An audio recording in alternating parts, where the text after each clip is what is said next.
ఉదయం దేవుని వాగ్దానం. నీకు వాగ్దానం ఇచ్చిన దేవుడు నమ్మదగినవాడు, నిన్ను విడువడు, ఎడబాయడు. ప్రైజ్ ది లార్డ్ అండి. Good morning. అందరు బాగున్నారా? ప్రభువైన యేసుక్రీస్తు నామంలో అందరికీ ప్రత్యేకమైన శుభములు తెలియజేస్తూ ఉన్నాను. దేవుడు మిమ్మల్ని మీ కుటుంబాలను దీవించి సకల సమృద్ధి చేత ఆశీర్వదించును గాక. ఆమెన్. చాలా అద్భుతంగా దేవుడు ప్రతిరోజు మనల్ని నడిపిస్తున్నారు. ఆయన బలమైన కృప చేత మనల్ని నింపుతూ ఉన్నారు. చాలా విధాలుగా దేవుడు మనల్ని సరిచేస్తూ ఉన్నారు. ఎంతో మన జీవితాలు మార్చబడుతున్నాయి. చాలా చక్కగా మంచి మార్గాల్లో దేవుడు నడిపిస్తూ మనల్ని ప్రతిరోజు బలపరుస్తూ ఉన్నారు. ఆమెన్. దేవుని నామానికి మహిమ కలుగును గాక. ఆమెన్. ఉదయకాల సమయం ఆలస్యం చేయకుండా ప్రత్యేకింపబడిన దేవుని మాటల్ని అందరం కలిసి ధ్యానిస్తూ ఒక చక్కని క్రమములో ముందుకు సాగుదాం. సామెతల గ్రంథం 29వ అధ్యాయము 1వ వచనం. ఎన్నిసార్లు గద్దించినను లోబడని వాడు మరి తిరుగు లేకుండా హఠాత్తుగా నాశనమగును. ఆమేన్. దేవుని నామానికి మహిమ కలుగును గాక. అద్భుతకరమైన మాటలు కదండి. చూడండి, చాలా సార్లు మనము ఎన్నో విషయాల్లో చాలా మందిని గద్దిస్తూ ఉంటాం. ఎందుకంటే వారు మంచి మార్గాల్లో వెళ్ళాలని, వారు ఉన్నతంగా ఉండాలని, వారి భవిష్యత్తు చక్కగా ఉండాలని మనము వారి కొరకు ఆలోచిస్తూ చాలా సార్లు మంచి విషయాలను బోధించడానికి మనం ముందుకు సాగుతూ ఉంటాం. చూడండి, ఆ క్రమంలోనే మనం మంచి చెప్తుంటే వారి చెవులకు చెడుగా వినిపిస్తూ ఉంటుంది కదండి. అందుకనే దేవుడు అంటున్నారు, ఎన్నిసార్లు గద్దింపునకు లోబడిని వాడు ఖచ్చితంగా ఒకానొక రోజున హఠాత్తుగా వాడు నాశనం అయిపోతాడు అని మాట్లాడుతూ ఉన్నారు. ఈ రోజున దేవుని మాటకు లోబడుతూ ఉన్నారా? లేదా మీ గృహాల్లో, మీ కుటుంబాల్లో తల్లిదండ్రులు చెప్తున్న మాట వింటున్నారా? తల్లిదండ్రులు మనకి ఏదైనా మంచి విషయాలు చెప్తూ ఉంటారండి. పెద్దవాళ్ళు ఏదైనా మనం మంచి మార్గాల్లో వెళ్ళాలని ఆశపడుతూ ఉంటారు. కొన్నిసార్లు వాళ్ళు మనల్ని హెచ్చరిస్తూ ఉంటారు. సంఘంలో, సమాజంలో చాలా విధమైన మనం మంచి కోరుకునే వ్యక్తులు ఎన్నోసార్లు గద్దిస్తూ ఉన్నప్పుడు మాటని వినని వారిగా ఉంటూ ఉన్నారు కదా. చూడండి, ఒకవేళ అలాంటి వారిగా ఉంటే హఠాత్తుగా నాశనం వస్తుంది. చాలా జాగ్రత్త.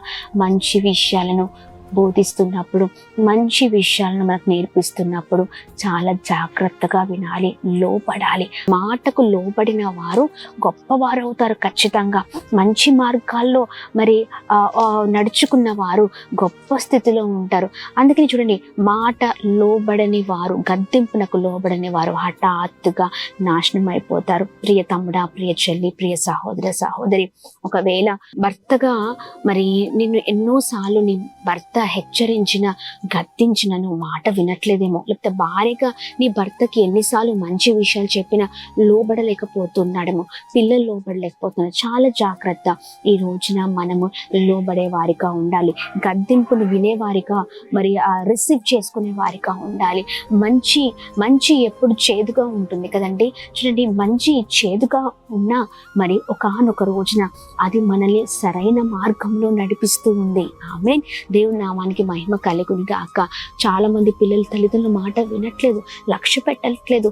మంచి విషయాలు నేర్పిస్తుంటే తల్లిదండ్రులనే త్రోసేస్తున్నారు, తల్లిదండ్రులనే విడిచిపెడుతున్నారు, తల్లిదండ్రులనే అవమానిస్తున్నారు. చాలా విధాలుగా బాధ పెడుతూ ఉన్నారు. యవన దశలో ఉన్న తమ్ముళ్ళు, చెల్లెళ్ళు చాలా జాగ్రత్త. నాన్న, మంచి మార్గాల్లో మీరు ఉండాలి. ప్రియ సహోదరి, మీ జీవితాలు గొప్పగా ఉండాలి, మీ కుటుంబాలు ఉన్నత స్థితిలో ఉండాలి. దేవుడు సరిగ్గా మాట్లాడుతుండగా సరి చేసుకుందాం. ఒకవేళ సంఘాలలో చాలా మంది పెద్దవాళ్ళు మన నడవడి గురించి చాలా చక్కగా మాట్లాడుతూ ఉంటారు. లేకపోతే సేవకుడే గద్దిస్తూ ఉంటారు కదండి. సేవకుడు గద్దించినప్పుడు లోబడాలి. ఎందుకంటే సేవకుడు నీ మంచిని కోరుకుంటారు, నీ క్షేమాన్ని కోరుకుంటారు. ఆయన దేవుని ప్రతినిధిగా నీకు ఉండి నేను చక్కగా నీ కొరకు ప్రార్థన చేస్తారు సేవకుడు. ఈ రోజున సేవకుడి మాట వింటున్నావా? లేకపోతే గద్దిస్తే సంఘాన్ని విడిచిపెట్టి వేరే సంఘానికి వెళ్తున్నావా? దేవుని లేకపోతే విడిచిపెట్టి దూరంగా బ్రతుకుతున్నావా? చాలా జాగ్రత్త.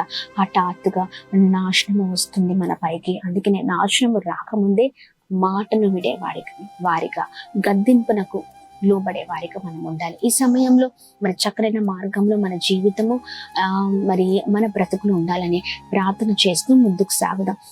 ఈ ఉదయకాల సమయంలో దేవుడు మాట్లాడుతుండగా ఒకవేళ మీ బిడ్డలు, మీ భర్త, మీ భార్య, మీ కుటుంబ సభ్యులు ఒకవేళ లోబడలేకపోతే, మీ మాట వినకపోతే వారి కొరకు వారి గురించి ప్రార్థన చేయడం ప్రారంభించండి. దేవుడు ఘనమైన కార్యాలు చేస్తారు. ఈ సమయంలో అందరం కలిసి ప్రార్థన చేద్దాం. ప్రార్థన. అద్భుతమైన దేవుడవయ్యా, ఆలోచనకర్త, నమ్మదగిన దేవుడవు అయ్యా, మేము ప్రార్థన చేస్తూ ఉన్నాం అయ్యా. ఉదయకాల సమయంలో మీ మాటల ద్వారా మమ్మల్ని బలపరుస్తున్నందుకు స్తోత్రం, మీ మాటల ద్వారా మమ్మల్ని నడిపిస్తున్నందుకు స్తోత్రం అయ్యా. గద్దింపునకు లోబడిన వారి జీవితాలు అద్భుతకరంగా ఉంటాయి అంటున్నావు అయ్యా. లేదంటే హఠాత్తుగా నాశనము మా మీదకి వస్తుంది అంటున్నావు అయ్యా.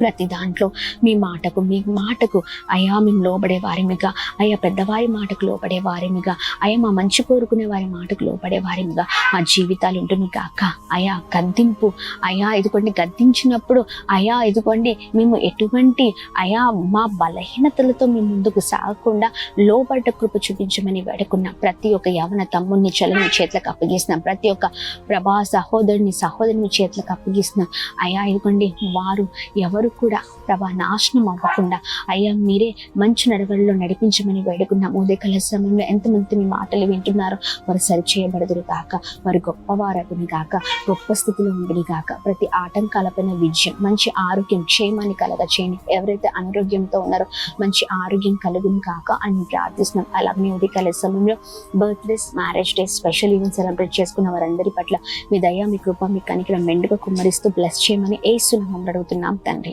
ఆమేన్, ఆమేన్, ఆమేన్. అందరికీ praise the Lord. May God bless you. దేవుడు మిమ్మల్ని, మీ కుటుంబాలను దీవించి సకల సమృద్ధి చేత ఆశీర్వదించును గాక. ఆమేన్.